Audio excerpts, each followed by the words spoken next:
All right, everyone, I want you to stand up right now. Take out your phones. Take a selfie with your neighbor. It's time to get social.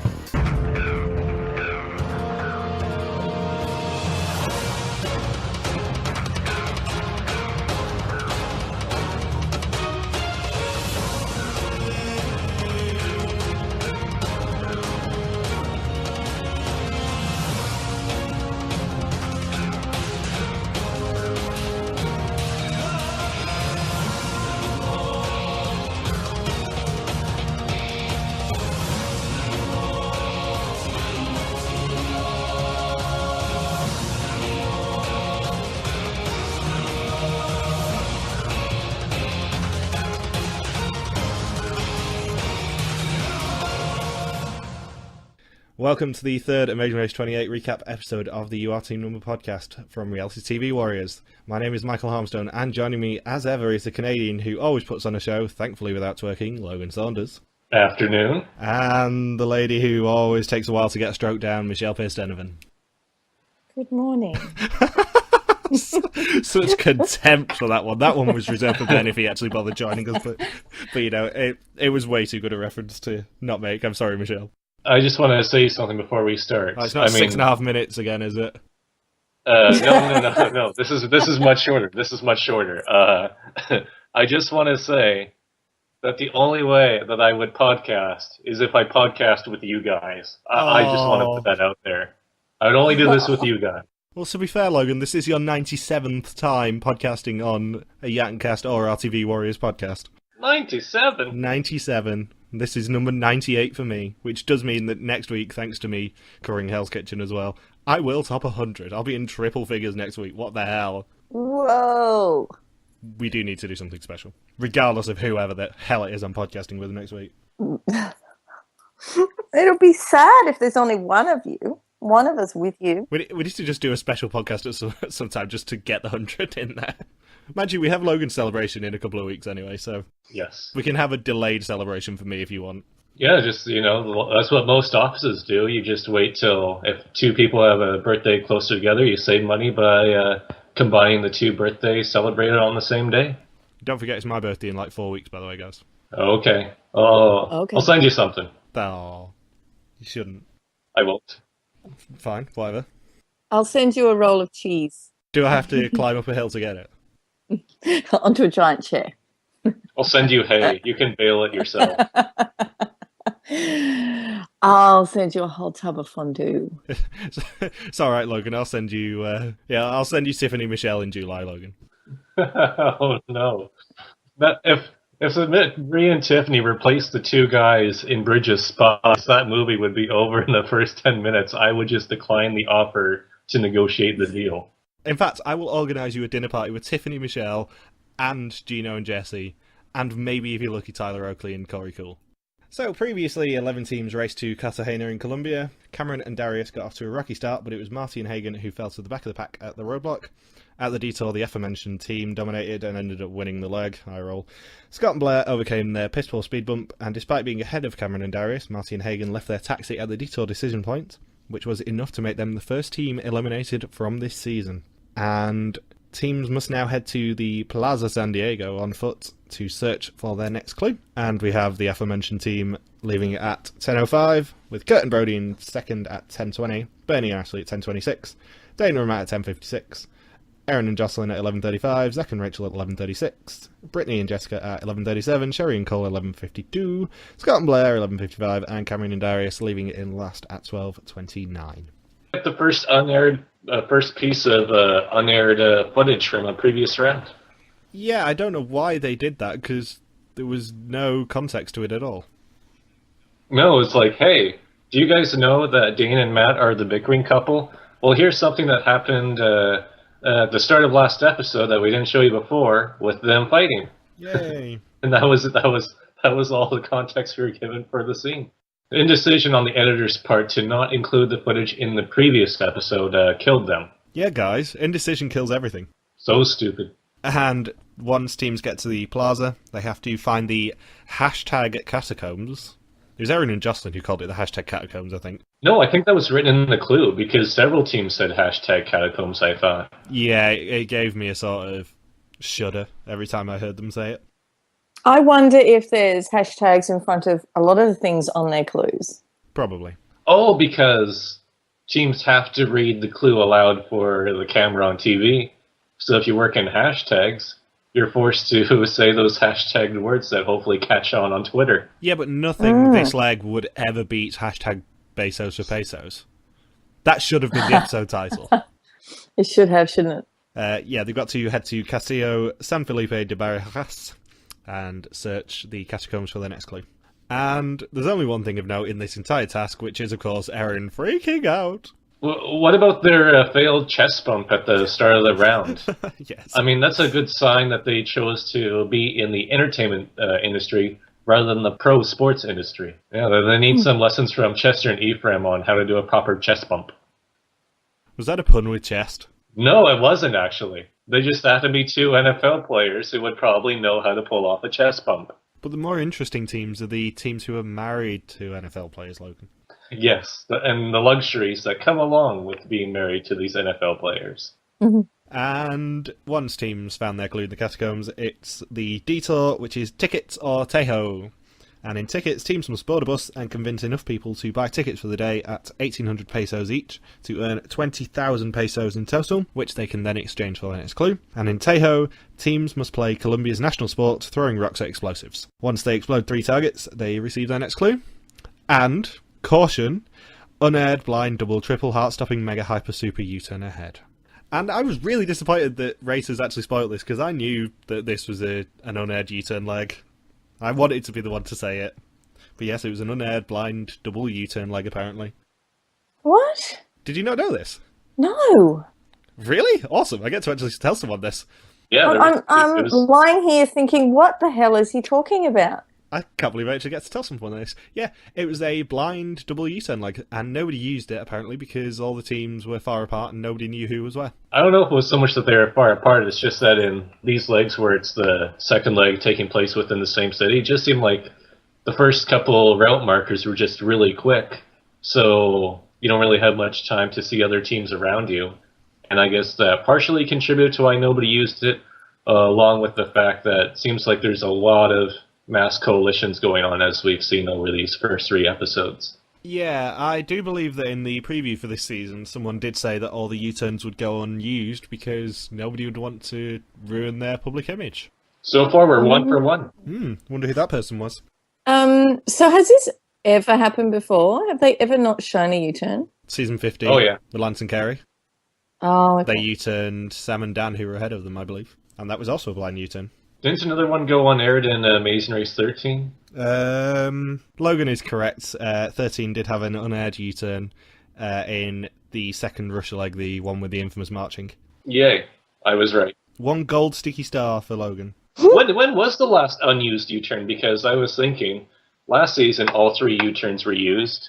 Amazing Race Canada 3, both U-turns were used. Season 26, both were used. Were both used in Amazing Race 25? Singapore was definitely used. Yeah, because I'm thinking, it seems like it's been a really long time since a U-turn went unused overall. The last unaired U-turn was actually in Canada too, and I actually mentioned it on our podcast for it, because it was in Hong Kong. And that's why Natalie and Megan used their express pass to try and get ahead of it, because they thought if they are behind, they will get U-turned. Right.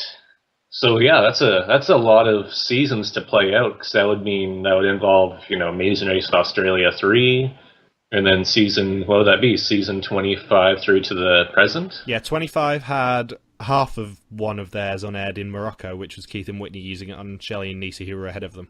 Right. But the last actual full U-turn board to be unused and unaired was in Canada too. I had a conversation right before we started recording this about whether the must vote U-turn would have worked for this, and I said no, because they'd all have just ganged up on Cameron and Darius, who were last, probably. It wouldn't have made any difference. It would have got used, but it would have just been really uncomfortable for everyone. Yeah, just to pretty much just kick them while they're down. I must say that it's kind of hilarious going back to Aaron freaking out in the caves. Yeah, besides the amusing editing with the fading trumpet montage and the heartbeat sound effect. It's kind of funny that Amazing Race rarely goes into caves, and in 2 of the first 3 episodes, Aaron has to go into a cave. That's just horribly mean by the producers. No, it's actually good. You know what? If people are going to write down that they're afraid of things, they really have to understand that the producers are going to make them do them. And if Kurt and Brody don't win at Tejo, they'll get some Twitter hate, apparently, because all they do is throw. If only the targets when you throw a frisbee would explode when you land it correctly. Oh, how loud were they? They were louder than the banging of the rocks. I loved that the editors kept in that bit where Brody said, "Oh yeah, Kurt's used to be just shouting a lot." I'm like, yeah, you guys know what we're talking about a lot. Just keeping those sort of slightly snarky things. And in my favourite recurring segment of the season, this week in Things Not to Say Around Your Father, I'll put on a show, I'll twerk. Oh, Blair, you are a star. Like, the Gary and Mallory comparisons have to end here. Mallory did not make comments like that in any of her seasons. Mallory's fourth time on The Amazing Race, she opens up with a sex tape joke. I don't think that's going to happen. I'll put on a show. I'll twerk. Oh, Dana, or Dana, as they say in America. Oh my gosh, seriously? What is wrong with her? Why is she having a go at him so much? I mean, she did wrong throws on the challenge initially, and he's just trying to give her some direction, and she had a go at him before that. I think before they even got there. She needs to chill. And this detour, despite being a bit lopsided in terms of difficulty, it had some fun moments. I mean, the Cartagena fist pump was awesome. And pesos to pesos obviously is one of the greatest things in a while. Yeah, Bill McDaniels from the Mold 2 would be very proud. You know, just to offer kisses in exchange for money. You can't say that and then not give them. I mean, seriously. Brooke and Claire, at least Brooke and Claire had followed through on what they proposed. Blair did not. At least give a kiss on the cheek. I mean, seriously, you can't. Those men were running onto that bus. I loved how every time we saw Scott and Blair doing that detour, it was just like 50 more people came on the bus. They only needed like 11 to get the requirement. I like how she tried to get Scott to get in on this, and he said, "No, it's the kiss blowing is all you." Do you think that Scott is so unbelievably used to this sort of inappropriate comment from her? He just doesn't. He doesn't bat an eye at anything. Like, even during the roadblock, he just moseys along. Like, it's like he's seen some things, man. He is not fazed at all by his daughter saying quite silly, fun things. And this is not a knock on Blair at all. She's awesome. And I have said this quite publicly a few times now. Blair is probably my favourite racer this season. Just because she has no qualms about saying these things in front of her father. The first thing we see of her is making a sex tape joke. Which I'm very surprised that the editor kept in, may I point out. And they keep all these sexual innuendos in all throughout the first 3 episodes, which is kind of surprising. Like, this is going to be Blair's legacy for however long she lasts in the season. It's just going to be a bunch of inappropriate sound bites that are inevitably going to be all mashed together for a compilation on YouTube. Would I do? Oh yeah, I would. You're right. And we also had the glorious moment of Erin babbling to all her passengers in English and them not knowing what she was saying at all. Erin was probably happy that neither of the detour tasks involved her having to keep her word and chopping off her left arm. She didn't have to go through with that. She's probably happy about that.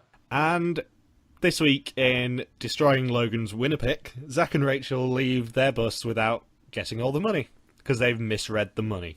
10's, I mean, a 1 is, as it goes back to what Cole said, I mean, a 1 is just a 10 without a 0 at the end. If only Cole passed along this message to Rachel, there wouldn't be this issue. And it was just hilarious, too, with how, like, with the remarks that Zach said, if most people said him, it would come off as really mean and sarcastic. But the way he said it made him come off as such a nice guy with saying things like, "Oh, Rachel, the money's different here." Like if I said that, everyone would just think I was trying to be a complete jerk. Be like, "Oh, Rachel, the money's different here, you dick." Yeah. And you're the CFO of our company. You've been demoted. So Kurt and Brody are the first to leave Stay Home with, in second. Bernie and Ashley in third. Dana and Matt in fourth. Brittany and Jessica in fifth. And Sherry and Cole in sixth. Cameron and Darius in seventh. Erin and Jocelyn leave tickets in eighth, with Scott and Blair in ninth and Zach and Rachel in last. And teams must now find the Calle San Juan de Dios and find a marked vendor to receive their next clue. I must say that Cam and Darius definitely chose the right detour option in this situation. That's how you make up close to 2 hours of time. Yeah. I must say that seeing Dana and Matt bicker at the detour with Tejo was rather entertaining. I like that even with the people who are supposed to be focused on their public image, we still get a bit of bickering. Just play your game. Just play your game. I know my hopes were horrendously low for this season in terms of inter-team bickering and intra-team bickering, but it's weird. After 3 episodes, I really can see that the producers are trying to make this a good season, but the casting just is a bit off to me. Did you see David Binley's article online? It got published on Reality Blurred. I did, yeah. Yeah, if you do read Reality Blurred, then look for the confessional blog by David Bindley, friend of the podcast, about why this is a not good idea for a season. I mean, Dave is a little bit negative at times anyway. I'm sure he would admit that. But, yeah, he's right. There's just something a little bit off about the casting this season. I don't know whether CBS forced them into doing a social media season, but I don't know whether it's because we've had a few run-ins with the teams already, but there's just something off with the casting this season for me. They're just not playing off of each other. Like, with this season, it's a bit weird, because it's like the other All-Star editions where there's a lot of pre-game bonds / like loose friendships, where they somewhat know each other, so these mass coalitions are bound to happen like you see in other returning seasons. So possibly the fact that they're all together and they're from the same limited community, that they just don't play off of each other as well as a season that's full of complete strangers that get to know each other throughout the course of the race. For the first time ever, I am actually going to say this, even in All-Stars in inverted commas, the U-turns were still used. We didn't have an unused U-turn. That is true. Granted, everyone had something against Leo and Jamal for 2 seasons in a row, it seemed like. Yeah, but still, the U-turns got used, so it's just weird. I said this in the preseason, it's a cast that is too afraid of pissing off their fans and being portrayed as assholes because it loses their money, that they don't think to U-turn each other. Like, had Cameron and Darius used the U-turn, which they could have, there were 3 teams behind them, they could have saved themselves on this leg had they U-turned any of the teams who'd gone to tickets. They would have saved themselves. I mean, they were only seconds behind. They were less than a minute behind Zach and Rachel, as we saw on the show. So they could have taken matters into their own hands, but instead they chose not to do anything. I wonder if they'll use the U-turns later on in the season, though. I don't think they will. I said this pre-season. I don't think any U-turns will get used, and I think it will mean that season 29, which it's looking positive that we might get now, will have some sort of U-turn twist. Whether that's the must-vote U-turn or not, that will be awesome, but I'm not sure. I read something interesting online, though. One of the racers posted, I forget who, but they said that the other reason why the U-turn, the double-blind U-turn wasn't used is because, unlike some of the past contestants, they were completely unaware of the fact that you could use an infinite number of blind U-turns. So they didn't know that it wasn't just, oh, you use it right now, then you can't use it down the road. Well, to be fair, the blind U-turn rule wasn't publicised until Mike and Ro told us last May. That is true. And even up until the one of this cast confirmed it, people didn't believe us that was indeed the rule. So in summary, what this cast should have done is actually listen to us last season, or the season before, because they would have learnt things. They're a loss. Anyway, once teams get to the Mark's vendor, it's a roadblock, which is who's left holding the bag. And in this roadblock, one team member must choose a bag and then search the streets of Old Cartagena for 2 more bags by the same designer at Mark's stalls, then return to the original stall to exchange them for the next clue. And it's Kurt, him, Ashley, Dana, Jessica, Cole, Erin, Darius, Scott, and Zach doing the roadblock. I'm going to be a girl. How nice are those bags? They're so cute. The colours. Designer bags. That's what we have you here for, Michelle. No, I'm not a huge bag person. As you can see, I'm extolling the virtues of a cloth bag. But it's cute colours and stuff. I wonder if... No, they couldn't keep one. I would have wanted to keep one somehow and take it with me. They might very well have been able to buy one. Oh, yeah. Actually, after I gave the editors a lot of credit last week for giving us start times and all that sort, and a full intro, we haven't had any money. Give us the damn money amounts. Oh, yeah. I've just realised. Come on, guys. Play the game.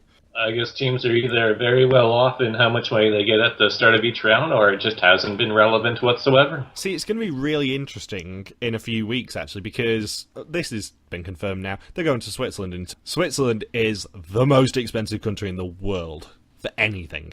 They wanted, like, £32 for breakfast, I think it was, each, which is something like $50. Dear Lord.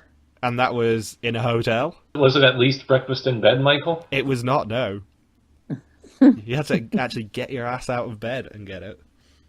It wasn't even good breakfast. We ended up not buying it, obviously.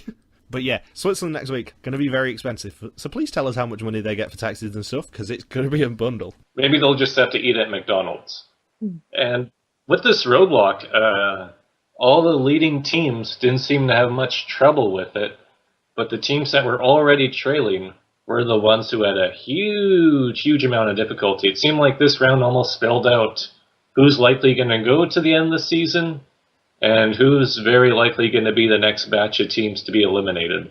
Do you think that that was because of the lack of light? But I mean, it didn't get dark till it seemed like there was still a good 20 to 30 minutes of daylight left when Scott and Aaron started the roadblock. This is a complete guess. I could be way off, but it seemed like they had a reasonable amount of daylight to try and search around. But yeah, once darkness falls, then yeah, it's probably going to be made slightly more difficult. But it seemed like they were just wandering around aimlessly. Like even when Erin finished the task, she was willing to let Scott finish the task too, just so she could have a map to guide her to the starting point for the vendor. And even during daylight, Cole had a really tough time finding his bags, which ended up being an unaired penalty. Yeah, even... Well, I was going to talk about this in a bit, but I originally thought, oh no, they're going to be giving Erin and Jocelyn a villain edit again, because they did a couple of weeks ago. Mm-hmm. And then they just sort of slightly defended it.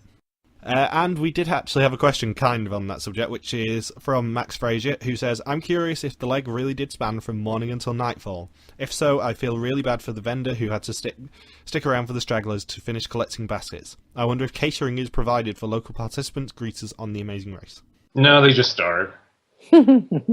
Oh, she had that guy sitting beside her. He probably ran off and got things. Well, they do get money for that, but I suspect that probably the production who will have been around to give the lady a nod of whether she can give them the clue or not, they probably would have provided her with something. She might have been told to bring a packed lunch, but they'll have provided her with drinks or something. Actually, they probably just brought over the leftover fish that Scott and Blair left on the sand of the beach from the previous leg and just gave that to the vendors who were waiting around. No, they gave them the fish scales that were offered to the dog at the start of the episode. Oh yeah, that's true. And we find out that Kurt also speaks Spanish. Yeah. And we're reminded that Jocelyn does. He's got game. And Erin does not. So was that just an editor's joke in leg 1 pointing out that Jocelyn can speak Spanish just so they can have a roadblock in leg 3 where they kind of need to speak Spanish and Erin can say, oh, Jocelyn would have been better at this? It is definitely one of those subtle multi-episode jokes that editors love to throw into The Amazing Race. And Jessica and Cole team up, and Jessica finishes all of hers while Cole still only has one. Do you really need me around, Cole? I mean, I can stick with you, but do you really need me to keep up with you, or can I just make sure I'm not dead last? Hint.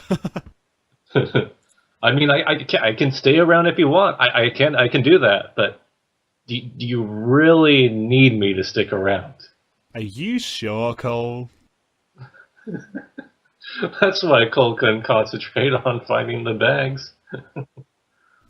And Scott and Erin do team up briefly, but Erin then runs off and comes back, and then runs off again and then comes back.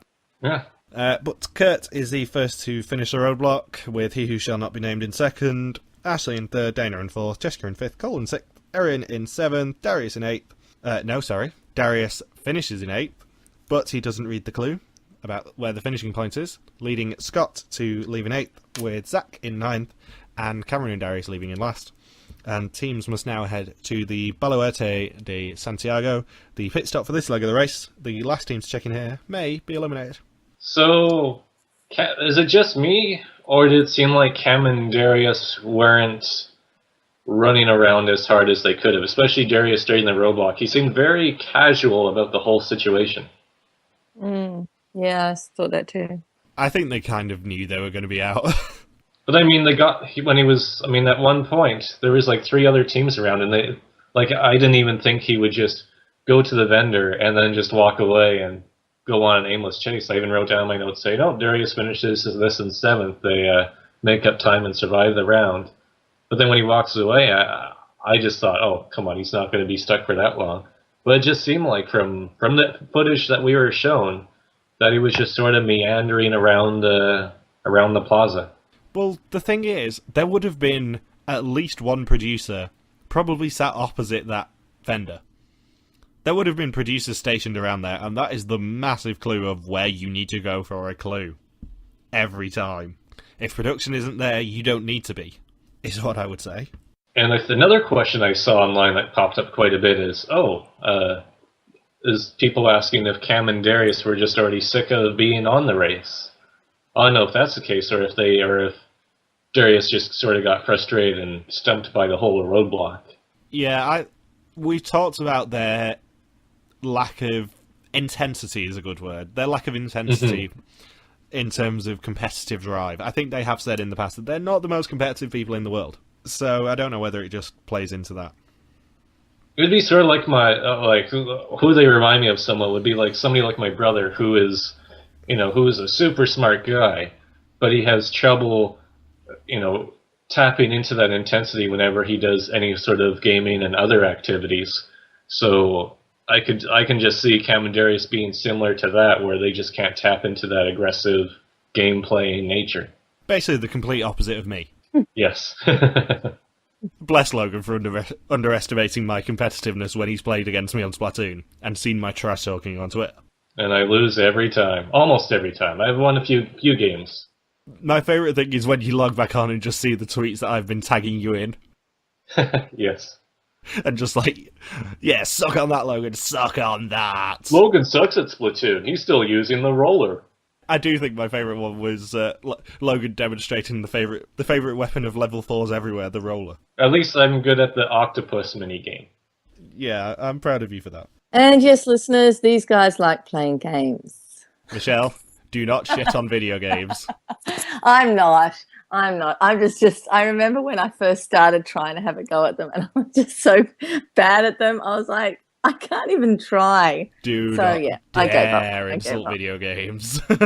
No, it's okay. It's okay. You're safe, Michael. You're safe. Hey, I wanted to ask a question. Oh, God. I don't know who it was. It was a girl, and I don't know which girl it was, but they read the pit stop clue, and it said, last team may be eliminated or die. Who said that? Erin and Jocelyn, I think, yeah. Yeah. It sounds like the sort of thing I they would laughed. say.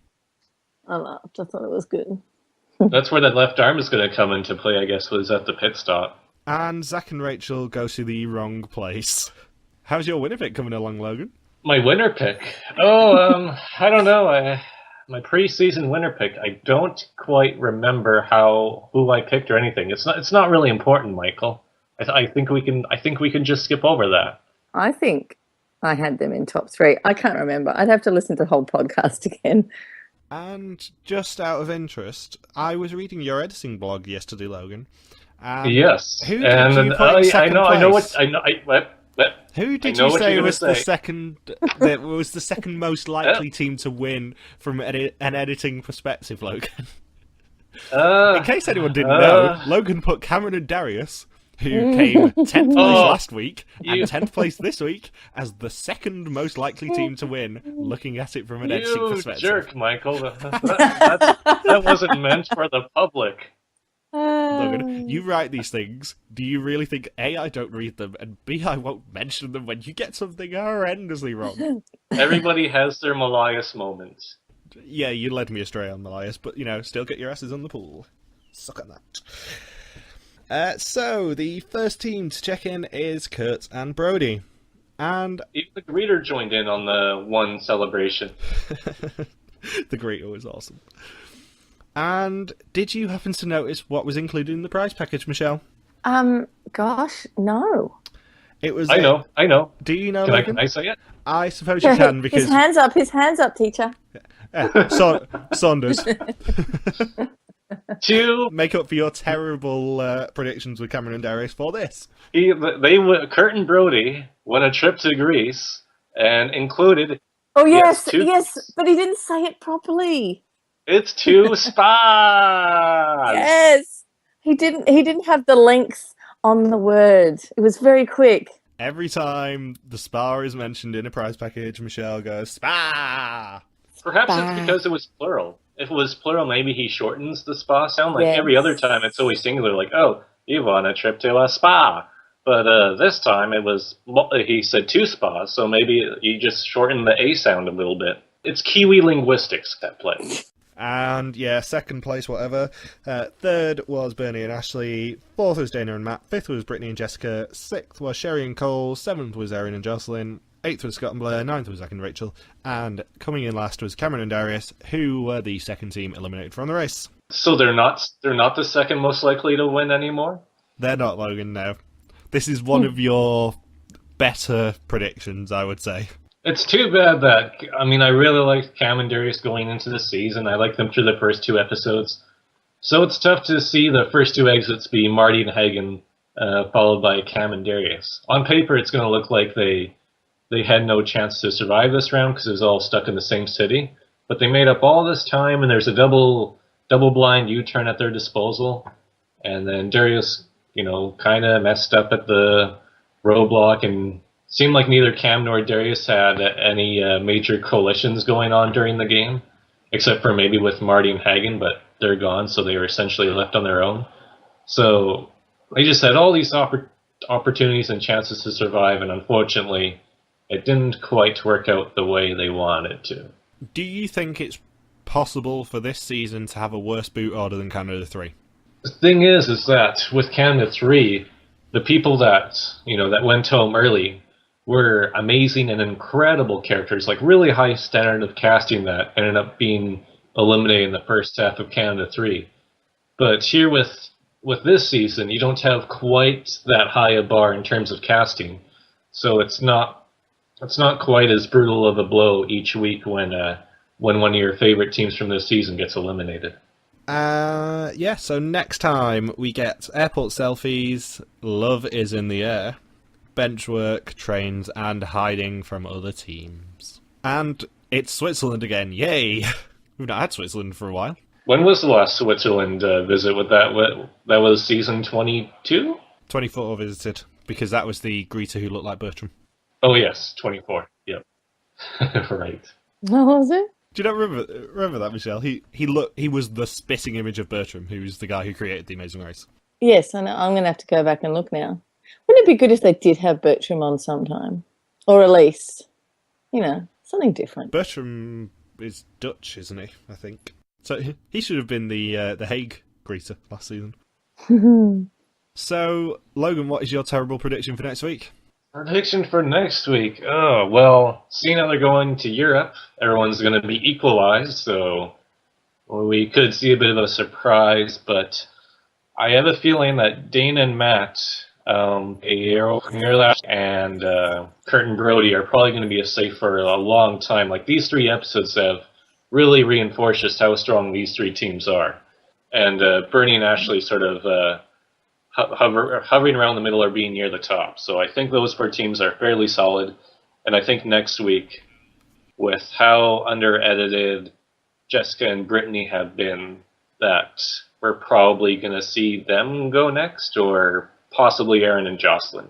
Aaron Jocelyn said it still hasn't exactly picked up quite as much. And we had a question from Kurt Retchell, who says, do you think any of the teams will become breakout villains, and if so, who? At this point, it looks like a season of friendly teams. Even the U-turn didn't get used this past episode. By the way, I don't consider one team member being bossy to their partner as being a villain. Oh, don't talk to me, Kurt. Go back in your own world and just let me live my life. We don't want any of your questions. We do really, Kurt. Please keep sending them in. I don't think anyone will be a villain. No, this season is kind of destined to not have any villains and just be kind of an season. Cam was not going to be diplomatic, but he's gone, so nobody's there to fill that role. The tree that nearly clipped Aaron and Jocelyn on the bus, that might be the closest thing to a villain that we have so far. Yeah, it's getting a villain edit. And Anthony Williams says, why are second legs in the same city always a bit Because it's the same city, and everything just takes place within a span of a few hours. Like, I bet you Kurt and Brody, like that whole leg, I bet you only took them like, I don't know, about 5 hours to do from start to finish. It's because there's no traveling. There's just not enough traveling and problems with transport. You just go into a taxi and you just go over to the next task, and then, I mean, there's just the 2 tasks as well as walking on foot to a pit stop nearby. So it seemed like with the Amazing Race, it's a race around the world, and if you're just stuck in the same city again, either just riding taxis or going on foot, that world becomes very, very small. We have had some good second legs in the same city, though. I mean, that Agra wedding leg last season was pretty good, with the balloon popping. Tiffany and Krista might disagree with that leg being a fun. Just putting that out there. And there was one more question from Anthony, and he says, if nobody was prepared to blind U-turn, does that make the regular one a bit redundant? And yeah. Yes. The whole reason they introduced a blind U-turn this season was to try and actually cause some trouble, and it didn't work. I mean, if it's blind, why didn't they do it? I don't understand. I don't get some gumption. Don't hate the game, hate the players, or actually, I don't even know what to hate in this situation. So, anything else to say about this leg? Nope. Yeah. Colombia, yay or nay for the Amazing Race? Yay, because at least we didn't hear Waka Waka This Time for Africa over the credits, which we have discussed on a previous podcast as being the worst World Cup song ever. Kate User saying that K9 ranks much higher than Shakira when it comes to World Cup songs. Yes, master. And there was no cocaine-related tasks. I know that angered a lot of viewers that they didn't make any sort of cocaine joke while in Colombia, along with any Shakira references or Sofia Vergara references, for that matter. So, thank you for listening to this UR Team Number podcast. You can join us next week to recap episode 4 of this season. If you've got any questions, feel free to contact us on our Facebook page, Reality TV Warriors, on our Twitter account, @RTV Warriors, or on our own Twitter pages, @MJ for me, @Logsubcocky for Logan, and @Bear333333 for Michelle. Bye. Bye. #250, #Colombia, #cocaine, #Shakira, #RTV Warriors. Peace!